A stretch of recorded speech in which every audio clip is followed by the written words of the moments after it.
अनंत पद्मनाभ स्वामी मंदिर केरला राज्य के तिरुवनंतपुरम में स्थित है और 2011 के बाद पूरी दुनिया इस मंदिर का नाम जान चुकी है, क्योंकि भारत के सुप्रीम कोर्ट की एक राय के बाद पद्मनाभ स्वामी मंदिर में से 5 तहखाने खोले गए थे और उनमें से जो खजाना निकला वो कोई सोच भी नहीं सकता था। पद्मनाभ स्वामी मंदिर कब बनाया गया था वो सही से पता नहीं चलता, पर पहली बार इस मंदिर का उल्लेख किया गया था 300 BCE यानी आज से 2300 साल पहले, और ये मंदिर भगवान विष्णु के 108 दिव्य देशम में से एक है। Farmer IPS officer mister TP सुंदर राजन के 2009 में किया गया पिटीशन पर 2011 में सुप्रीम कोर्ट ने एक आदेश दिया कि एक एक्सपर्ट टीम पद्मनाभ स्वामी मंदिर के तहखानों को खोलेंगे और वहां पर मौजूद मूल्यवान वस्तुओं का निरीक्षण करेंगे।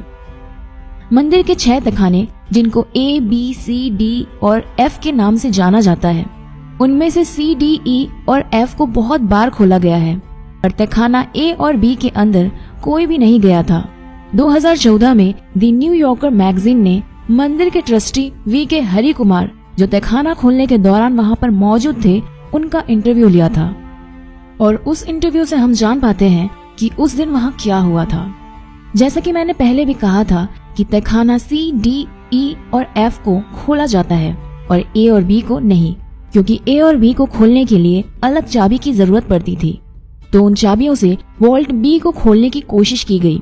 चाबी से पहले वॉल्ट B के बाहर की लोहे के ग्रिल को खोला गया, फिर उसके बाद एक लकड़ी से बना दरवाजा खोला गया और वो एक एंटी चेम्बर में पहुंचे और उस एंटी चेम्बर में तहखाने में घुसने की कोशिश की, और एक दरवाजा उनको मिला जो कि लोहे का बना हुआ था और बहुत बड़ा और मजबूत था।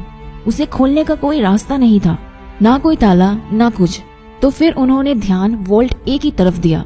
वहाँ भी वॉल्ट B की तरह पहले लोहे की ग्रिल, फिर लकड़ी का दरवाजा और फिर एक एंटी चेम्बर मिला, पर यहाँ लोहे के दरवाजे की जगह में जमीन में रखा था एक बड़ा ग्रेनाइट पत्थर का स्लैब।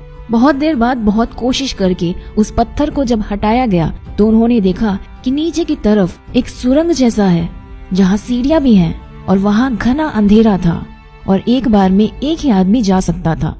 फायर ब्रिगेड की मदद से ऊपर से सुरंग में ऑक्सीजन पंप करने के बाद आर्कियोलॉजिस्ट एक एक करके सुरंग से नीचे गए, और वहाँ जाने के बाद उन्होंने जो देखा वो देख के कोई भी आदमी पागल हो जाएगा।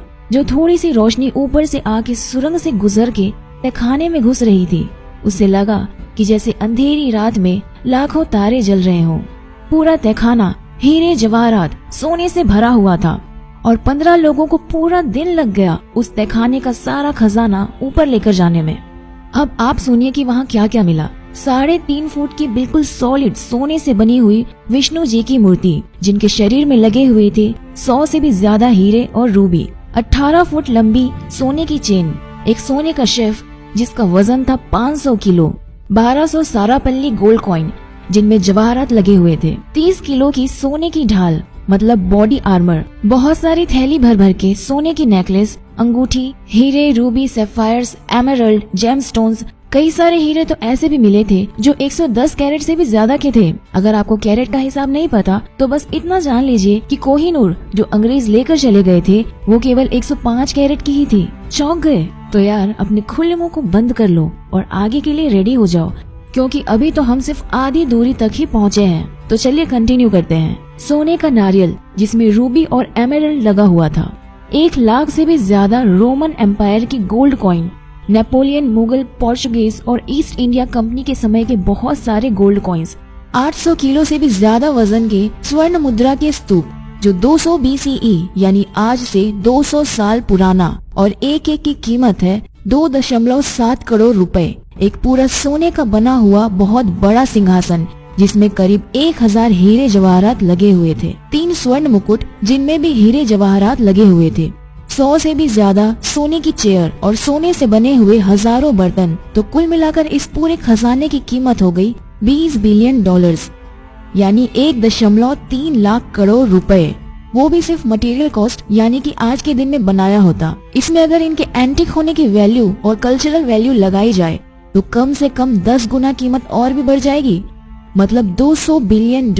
और अभी तो सबसे इंटरेस्टिंग पार्ट आना बाकी है, क्योंकि अभी हम बात करने वाले हैं वोल्ट बी को लेकर। जो कि इन 6 वोल्ट्स में से सबसे बड़ा है, और वोल्ट बी जिसको खोलने में नाकाम होके वोल्ट ए को खोला गया था।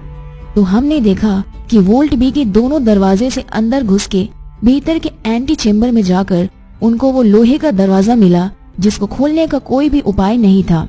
किसी चाबी से इसे खोला नहीं जा सकता था। उस दरवाजे का निरीक्षण करके देखा गया कि उसके बाहर 2 कोबरा का एम्बलम बना हुआ है। ये असल में एक चेतावनी थी। जो इस एम्बलम को जानते हैं उनका कहना है इस एम्बलम का इस दरवाजे पर होने का ये मतलब है कि दरवाजा नागपाश यानी नाग बंधन से बंद किया गया है और उसे खोलने का एकमात्र उपाय है गरुड़ मंत्र का जाप। कोई महर्षि जो गरुड़ मंत्र का सही उच्चारण कर सकते हैं, बस वही इस दरवाजे को खोल पाएंगे। बल प्रयोग या फिर किसी और तरीके से उसे खोला नहीं जा सकता था, और अगर किसी दूसरे तरीके से खोला गया तो भयानक अमंगल के लिए सब तैयार रहें। कोई बोलता है कि इस दरवाजे के पीछे वो खजाना है जो समुद्र मंथन के बाद मिला था, जिसके सामने कुबेर का खजाना भी छोटा पड़ जाए। तो कोई बोलता है कि इसके अंदर कुछ शेष नाग पहरे दे रहे हैं। जो भी हो, एक बात तो तय है कि इस दरवाजे का सांपों से संबंध है, और जिसमें सिर्फ सांप का एम्बलम ही नहीं बल्कि असली जिंदा कोबरा की भी एक अहम भूमिका है। क्योंकि एमिली गिलक्रिस्ट नाम की एक इंग्लिश वुमन उनकी 1933 की एक किताब ट्रेवेंकर ए ट्रैवल गाइड फॉर विजिटर्स में लिखा था कि 1908 में जब ट्रेवेंकर प्रिंसली स्टेट को पैसे की जरूरत पड़ी तब कुछ लोगों ने वोल्ट बी को खोलने की कोशिश की थी, पर वहां से उनको अपनी जान हथेली में लेकर भागना पड़ा। क्योंकि जब वो वोल्ट के बाहर एंटी चेम्बर में पहुंचे तो उन्होंने देखा कि वो जगह कोबरा से भरी हुई थी।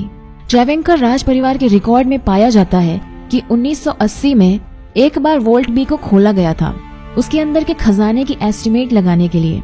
एस्टिमेट को सही समझे तो वोल्ट बी में 1880 में 11,000 करोड़ यानी 1.9 बिलियन डॉलर का खजाना था, और तब से लेकर आज तक का यूरोपीय इन्फ्लेशन, सोने हीरे जवाहरात की कीमत बढ़ना, सब फैक्टर लेके हिसाब करें तो आज के दिन में उस खजाने की कीमत होगी 50 लाख करोड़ रुपए यानी 780 बिलियन डॉलर्स। और फिर उस पे एंटिक और कल्चरल वैल्यू लगाया जाए तो वो बढ़कर बन जाता है 500 लाख करोड़ रुपए, मतलब 7.8 ट्रिलियन डॉलर्स।